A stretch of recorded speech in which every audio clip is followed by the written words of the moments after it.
I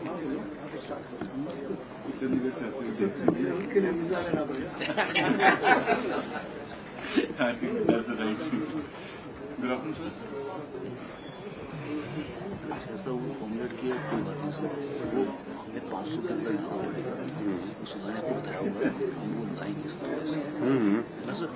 आपको क्या दिया है एक मिनट देखो सर।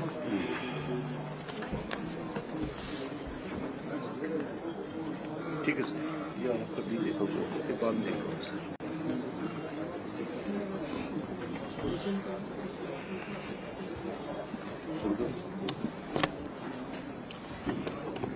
नमस्कार आप सभी पत्रकार बंधुओं को, सम्मानित मंत्रिमंडल के हमारे सभी सदस्यगण, सम्मानित हमारे विधायक, सबसे पहले तो मैं आप सबको मुखाबित जो हुआ हूं उसके लिए मैं आपका धन्यवाद करना चाहता हूं। आप जानते हैं कि तकरीबन 1 वर्ष पहले हिमाचल प्रदेश में कांग्रेस की सरकार बनी।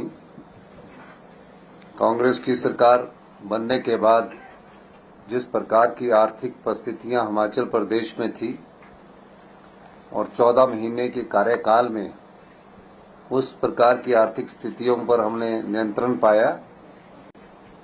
जिस प्रदेश पर 75,000 करोड़ रुपए का कर्ज चढ़ा हो और 10,000 करोड़ रुपए की सरकारी कर्मचारी और अधिकारियों की लायबिलिटीज हो, उसके बाद दिन प्रतिदिन का खर्चा करने की जिस प्रदेश के पास धन ना हो, अपनी नीतियों के द्वारा, अपने कार्यक्रम के द्वारा हमने इस आर्थिक समस्या का सामना किया।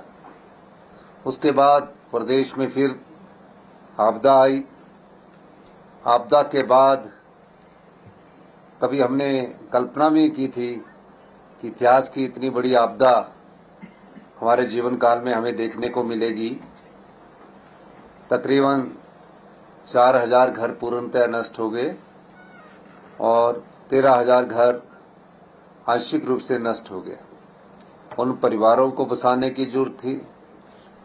पाई पाई जोड़कर जिस परिवार ने एक घर बनाया होता है, उन घरों को बसाने की जरूरत थी और हमारी सरकार ने उन घरों को बसाने के लिए और जो आंशिक रूप से क्षतिग्रस्त घर थे उस नुकसान का जायजा लिया और हमने नियमों में परिवर्तन किया, कानून बदल दिया उन परिवारों की सहायता करने के लिए।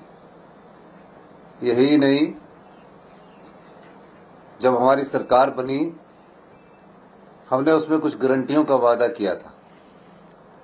उसमें पहली गारंटी ओल्ड पेंशन स्कीम को लेकर थी कि हम अपने सरकारी कर्मचारी और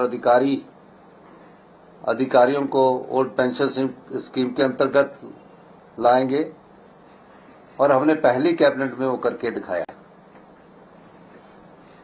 निश्चित रूप से ओल्ड पेंशन स्कीम के कारण हमारे पर कई प्रतिबंध लगे, लेकिन हम उन प्रतिबंधों से ना घबराकर हमने कहा हिमाचल प्रदेश के 1,36,000 सरकारी कर्मचारी जो है, जिन्होंने हिमाचल में विकास की गाथा लिखी है, उन सभी को इस सरकारी पेंशन के रूप में सामाजिक सुरक्षा मिलनी चाहिए। ये हमारी पहली गारंटी को हमने पूरा करने का अपनी दृढ़ इच्छा शक्ति निभाई। उसके बाद हमारी दूसरी गारंटी थी, राजीव गांधी स्टार्टअप योजना को हमने शुरू किया। 3 चरणों में हमने शुरू किया और पहले चरण में हमने ई टैक्सी के रूप में शुरू किया। दूसरे चरण में हमने स्वरोजगार की दिशा में बढ़ते हुए सोलर पैनल योजना का हमने शुभारंभ कराया और तीनों चरण में हमने 680 करोड़ रुपए की राजीव गांधी स्टार्टअप योजना की शुरुआत की। तीसरी गारंटी हमारी थी कि प्रत्येक विधानसभा में हम 4 इंग्लिश मीडियम स्कूल खोलेंगे। मुझे ये बताते हुए खुशी हुई कि अगले एकेडमिक सेशन से जो भी हमारे गवर्नमेंट स्कूल है उसमें प्रथम कक्षा से ही इंग्लिश मीडियम स्टार्ट कर दिया जाएगा। उसी प्रकार हमने गांव की अर्थव्यवस्था को मजबूत करने के लिए गाय का दूध का मूल्य में इतिहास की सबसे बड़ी वृद्धि दर्ज की। जो गाय का दूध मिल्क फेडरेशन सरकारी जो संस्था है हमारी 32 रुपए किलो खरीदा जाता था, उसको हमने बढ़ाकर 13 रुपए की ऐतिहासिक वृद्धि करके 45 रुपए प्रति किलो के हिसाब से मिल्क फेडरेशन के द्वारा खरीदा जाएगा। और भैंस के दूध में 23 रुपए की ऐतिहासिक वृद्धि की गई। मिल्क फेडरेशन द्वारा जो 32 रुपए खरीदा जाता था, उसमें 23 रुपए बढ़ाकर 55 रुपए किलो के हिसाब से भैंस का दूध खरीदा जाएगा। गाय और भैंस के दूध का एमएसपी देने वाला हिमाचल प्रदेश हिंदुस्तान का पहला राज्य बना। और प्राकृतिक खेती को बढ़ावा मिले, गोबर का उपयोग किया जाए। गोबर से की जाने वाली खेती पर भी हमने प्राकृतिक खेती के रूप में 40 रुपए किलो के हिसाब से गेहूं और 30 रुपए किलो के हिसाब से मक्का की खरीदने की हमने योजना बनाई। हम हिंदुस्तान के पहले राज्य बने जिन्होंने प्राकृतिक खेती पर एमएसपी को लागू किया। इस प्रकार इन योजनाओं का दायरा बढ़ता गया। धीरे धीरे जब हमारा दूसरा बजट हमने प्रस्तुत किया, उस बजट में हमने ग्रामीण अर्थव्यवस्था को मजबूत करने की दिशा में कई महत्वपूर्ण कदम उठाए हैं, जिसमें मनरेगा की मजदूरों की दिहाड़ी प्रतिदिन 60 रुपए से बढ़ाकर 240 रुपए से बढ़ाकर 60 रुपए हमने उसमें बढ़ोतरी की, 300 रुपए कर दी गई। कई बार देखा गया राजनीतिक क्षेत्र में सब चीजें 5 वर्ष के भीतर में की जानी होती है, और 5 वर्ष के भीतर में की जाने के लिए हमें जनता द्वारा 5 वर्ष के लिए चुनकर भेजा गया। लेकिन मुझे ये बताते हुए खुशी हो रही है कि हम इस प्रेस कॉन्फ्रेंस के माध्यम से हमारी 5वीं गारंटी को पूरा करने जा रहे हैं। वो गारंटी बार बार, क्योंकि विधानसभा के सत्र के समय जब मैंने बजट का रिप्लाई देना था, उस समय इसकी घोषणा करनी थी, लेकिन हो हल्ला के बीच में वो घोषणा करना मैंने उचित नहीं समझा। आज हम जो हमारी बेटियां 18 साल से ऊपर की उम्र पार कर चुकी है और उनके जीवन भर तक, जब तक वो इस संसार में रहेंगी, 18 साल से ऊपर की 80 साल तक की सभी जो हमारी महिलाएं हैं, उनको हम इस वित्तीय वर्ष में 1500 रुपया मासिक पेंशन देने की घोषणा करते हैं। ये हमारी सबसे बड़ी गारंटी थी। इस गारंटी को हमने लागू करने का निर्णय लिया है, क्योंकि भारतीय जनता पार्टी के नेता बार बार ये कहते थे, गारंटियों का क्या हुआ। हमारी सरकार की सर्वोच्च प्राथमिकता में से एक गारंटी प्रदेश की नारी शक्ति के आर्थिक व सामाजिक उत्थान हेतु प्रति माह रुपया 1500 सम्मान राशि प्रदान करना है।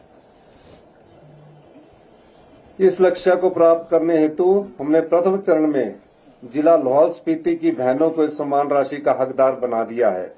इस कड़ी में एक कदम आगे बढ़कर हमने प्रदेश की लगभग 2,45,000 बहनें व माताएं जो रुपया 1100 व 1150 प्रति माह पेंशन प्राप्त कर रही थी, को भी रुपया 1500 प्रति माह पेंशन 1 फरवरी 2024 से प्रदान कर दी गई है।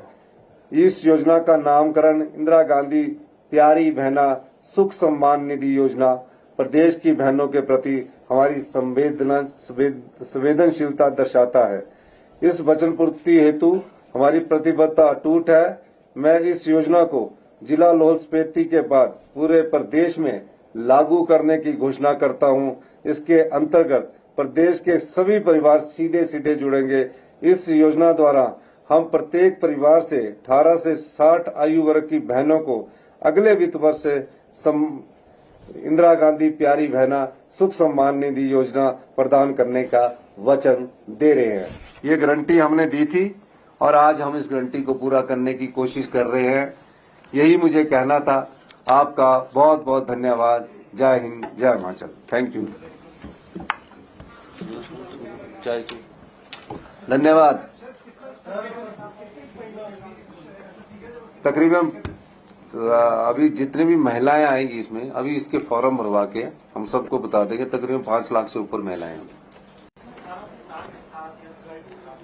18 से 60 के बाद हमारी ऑलरेडी पेंशन योजना चल रही है, जिसका टॉप अप हमने 1150 से 1500 किया है। 800 करोड़ के करीब हमारा प्रतिवर्ष इसमें अमाउंट बनेगा। सर, सीएम साहब, जिस तरह से ये जो एपिसोड हुआ पीछे, जो एपिसोड अभी पॉलिटिकल हुआ है पीछे, धन्यवाद। ये तो बोलते रहते रहे। Thank you.